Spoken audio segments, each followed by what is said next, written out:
Good morning students.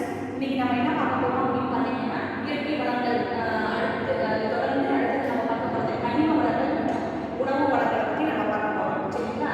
இப்போ கனிம வளங்கள் அப்படின்னு பார்த்தீங்கன்னா கனிம வளங்களின் வகைகள் அப்படின்னு பார்க்கும்போது அது 3 இருக்கு. என்னன்னா உலோக கனிம வளங்கள், உலோகம் சாரா கனிம வளங்கள், எரிபொருள் கனிம வளங்கள் அப்படின்னு இருக்கு.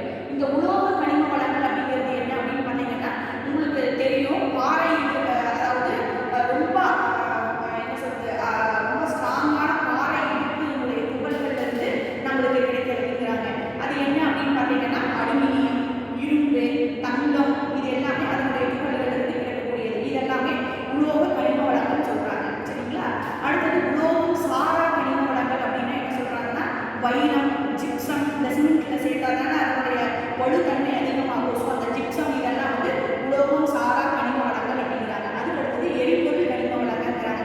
எரிபொருள் கனிம வளங்கள்னாலே உங்களுக்கே தெரியும், நம்ம பயன்படுத்தக்கூடிய பெட்ரோல், டீசல், இயற்கை வாயு, இது எல்லாமே எரிபொருள் கனிம வளங்கள்ங்கிறாங்க.